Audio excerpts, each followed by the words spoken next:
Lo que acaba de ocurrir en los tribunales internacionales de Washington no es simplemente un fallo favorable para el Estado mexicano, ni una nota al pie en los periódicos financieros.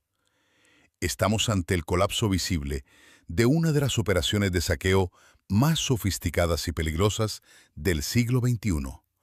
Una operación que, de haber tenido éxito, habría hipotecado el futuro hídrico del occidente de México por generaciones. Para entender la magnitud de lo que estaba en juego, debemos dejar de mirar la superficie, dejar de hablar de terrenos y estacionamientos y empezar a hablar de lo que realmente codician estos conglomerados: el control estratégico de las cuencas hidrológicas. Access Business Group y sus filiales no estaban librando una batalla legal de años por unos cuantos metros cuadrados de tierra ejidal en Jalisco para construir bodegas. Esa era la fachada, el caballo de Troya administrativo necesario para clavar sus garras en el subsuelo. En la geopolítica moderna, la tierra ya no vale por lo que se puede edificar encima de ella, sino por los derechos de extracción que otorga sobre lo que yace debajo. Y debajo de esos ejidos no hay petróleo. Hay algo mucho más valioso en un mundo que se seca. Hay acuíferos profundos. El oro azul que garantiza la viabilidad de cualquier desarrollo industrial o urbano en los próximos 50 años. La demanda por $3,000 millones no era una indemnización justa. Era un intento de extorsión calculado para forzar al Estado mexicano a ceder el control del agua o a pagar un rescate multimillonario por su propia soberanía. Lo que los abogados de la empresa llamaban derechos de propiedad no era más que un intento de privatización encubierta de los recursos naturales de la nación, utilizando el Tratado de Libre Comercio como un arma para saltarse las vedas federales y la Constitución misma. Si México hubiera perdido este juicio, no solo habríamos perdido dinero, se habría sentado un precedente jurídico letal que permitiría a cualquier corporación extranjera apropiarse del agua de los mexicanos, alegando que la falta de acceso al recurso viola sus expectativas de ganancia, convirtiendo el derecho humano al agua en una mercancía sujeta al arbitraje de tribunales extranjeros. Para comprender la audacia criminal de esta demanda, es necesario diseccionar la burbuja de la fantasía que los especuladores de Wall Street intentaron venderle al mundo como si fuera una realidad tangible. La empresa demandante tuvo el descaro de alegar que el gobierno mexicano le debía $3,000 millones por lucro cesante, es decir, por el dinero que imaginaban que iban a ganar en un futuro hipotético que nunca existió. Este caso desnuda por completo el modus operandi de los fondos buitre inmobiliarios y de infraestructura que depredan a las economías emergentes. Aterrizan en un país, adquieren terrenos mediante esquemas de corrupción, sobornos a notarios y manipulación de asambleas ejidales. Y luego, en lugar de invertir capital real, poner ladrillos o generar empleos, se dedican a inflar el valor de esos terrenos en sus libros contables, basándose en proyectos alucinantes que jamás fueron aprobados por ninguna autoridad ambiental. Si aquí construyéramos una ciudad, ganaríamos miles de millones, dicen sus hojas de Excel. Y cuando el Estado, ejerciendo su autoridad legítima, les dice que no pueden construir porque la tierra es de uso agrícola, porque es propiedad social inalienable o porque simplemente no hay agua para sostener su fantasía, entonces demandan al país por expropiación indirecta. Es la monetización de la alucinación corporativa llevada al extremo. Crían que el contribuyente mexicano, el trabajador de a pie que paga sus impuestos, financiara un negocio que solo existía en presentaciones de PowerPoint y en la mente codiciosa de unos ejecutivos en Chicago.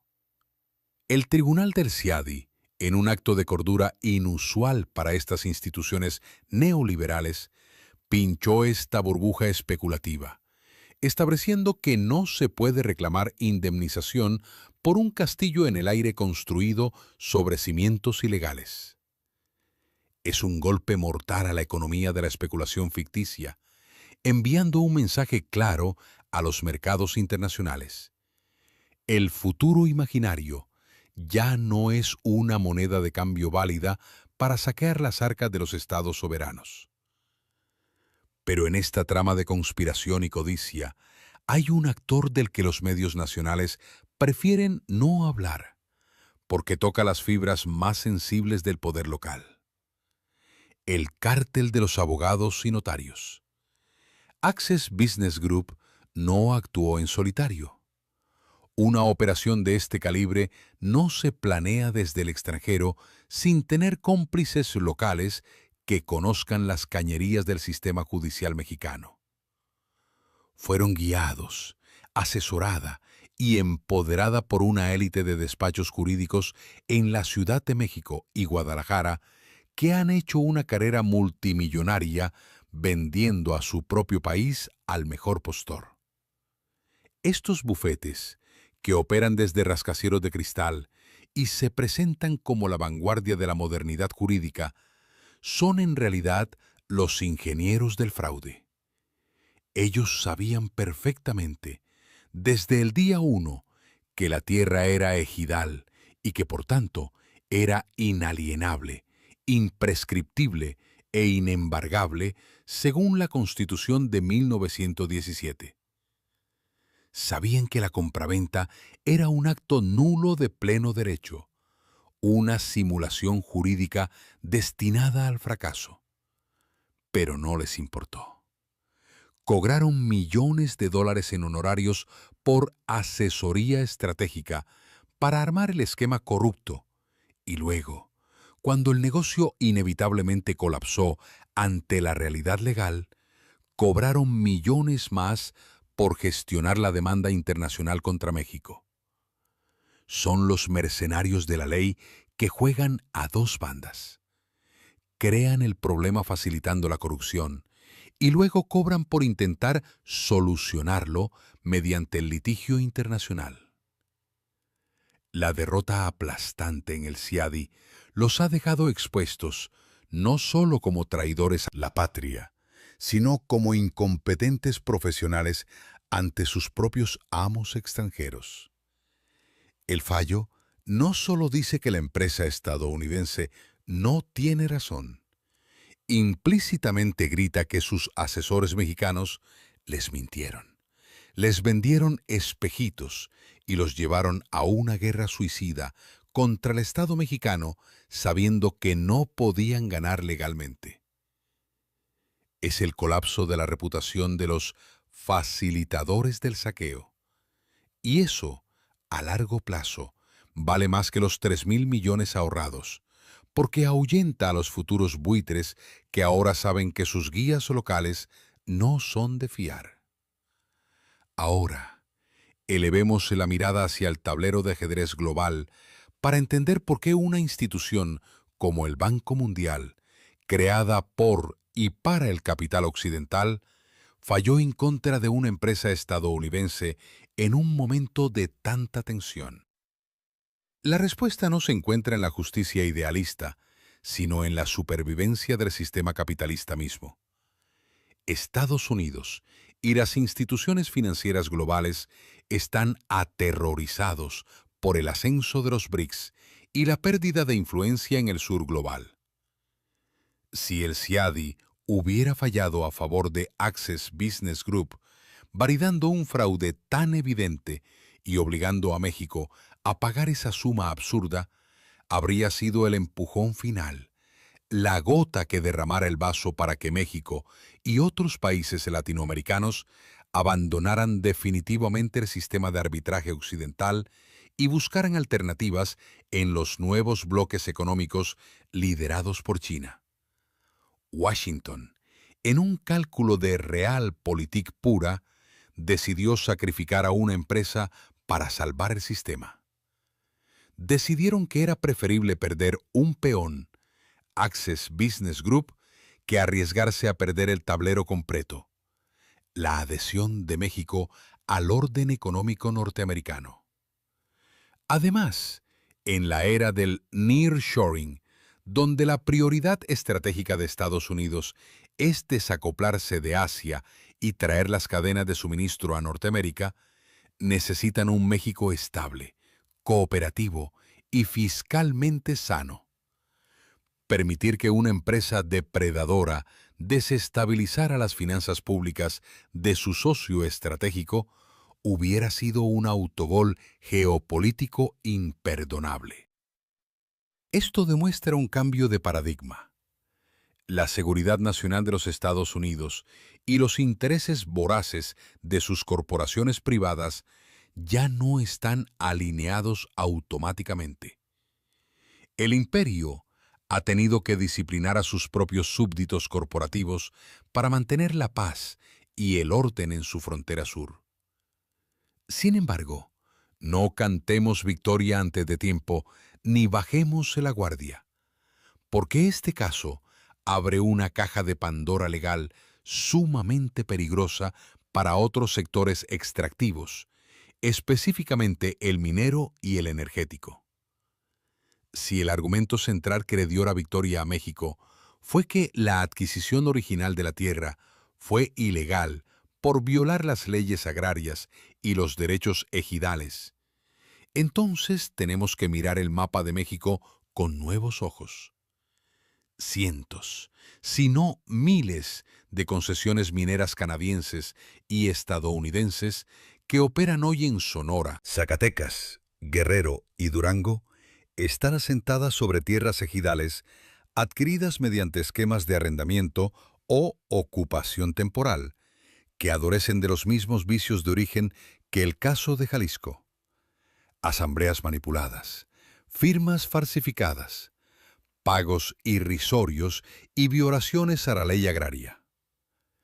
Si el gobierno mexicano decide aplicar este precedente jurídico con rigor y consistencia, podría anular legalmente el control territorial de las mineras sobre vastas extensiones del país sin pagar un solo centavo de indemnización, argumentando, tal como lo hizo exitosamente en Washington, que los contratos originales son nulos de pleno derecho por haber nacido de la ilegalidad. Las corporaciones mineras están hoy en un estado de pánico silencioso, revisando sus archivos con terror y llamando a sus abogados de urgencia, porque saben que su tenencia de la tierra está construida sobre arena jurídica movediza. Access Business Group fue el canario en la mina que dejó de cantar, avisando a todos los navegantes que la atmósfera legal en México ha cambiado radicalmente y que el saqueo histórico, basado en el despojo agrario, ya no tiene la garantía de impunidad internacional que disfrutó durante el período neoliberal.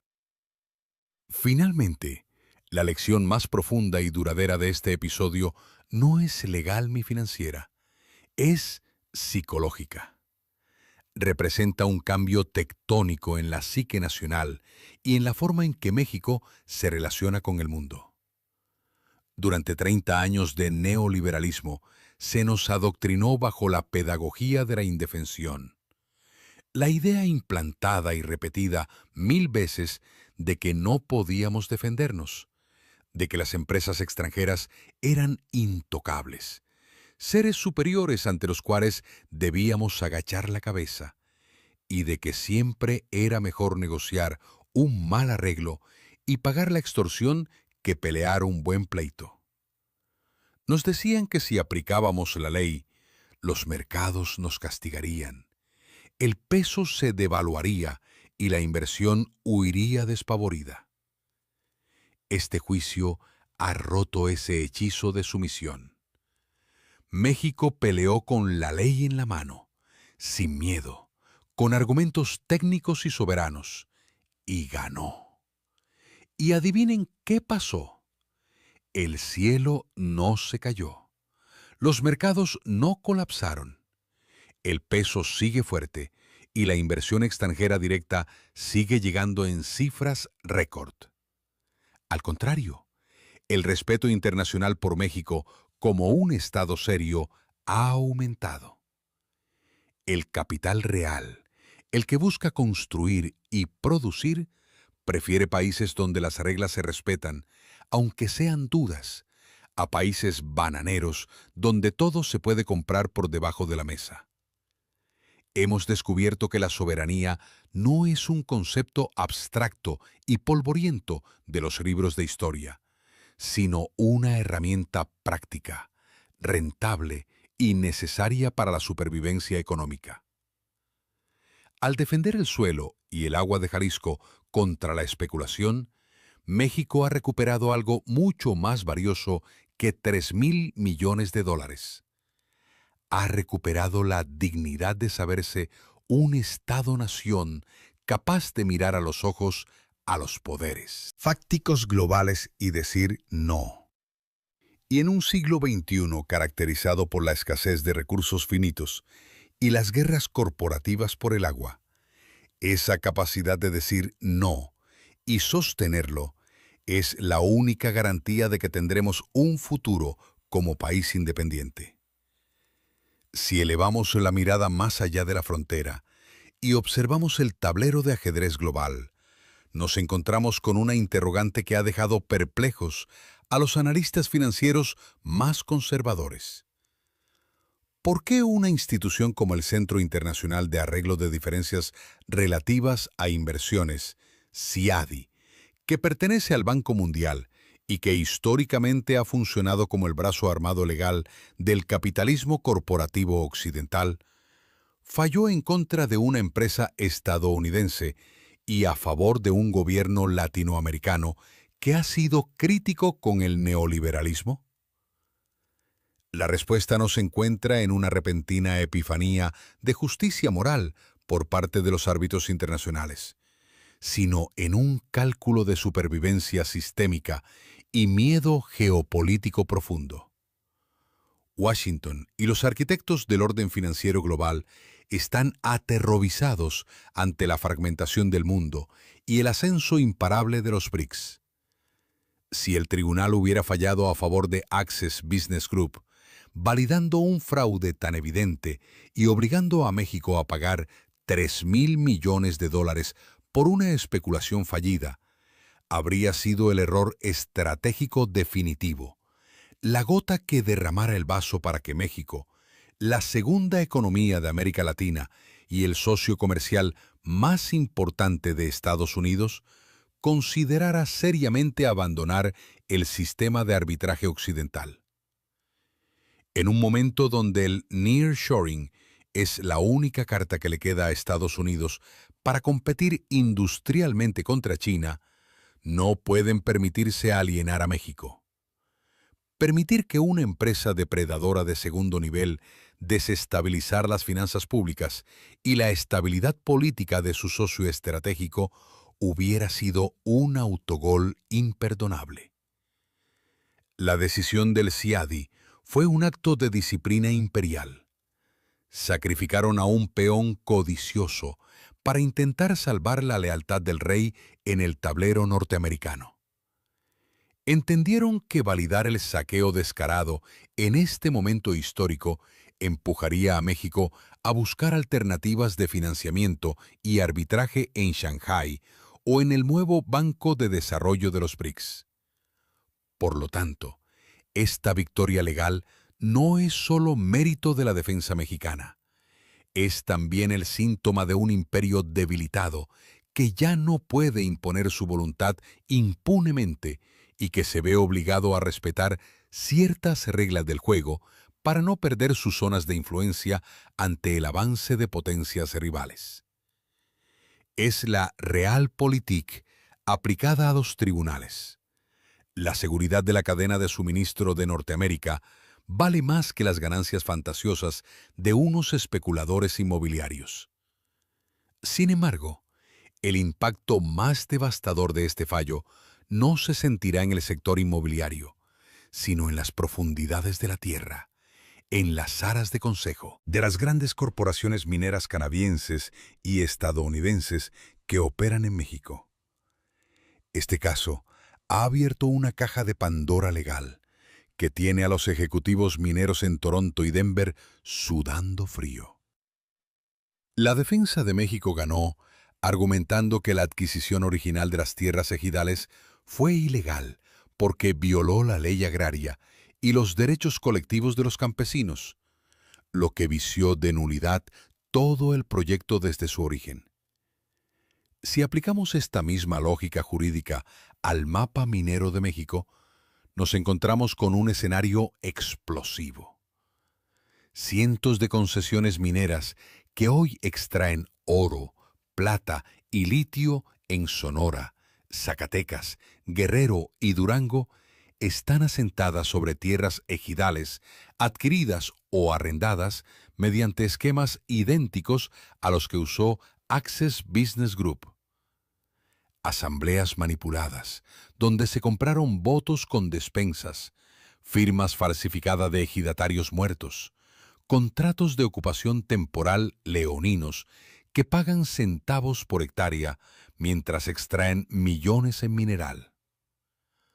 Todo ese andamiaje legal, que durante décadas se consideró intocable, ahora tiene un precedente internacional en contra. Access Business Group fue el canario en la mina que dejó de cantar, avisando que la atmósfera ha cambiado. Si el gobierno mexicano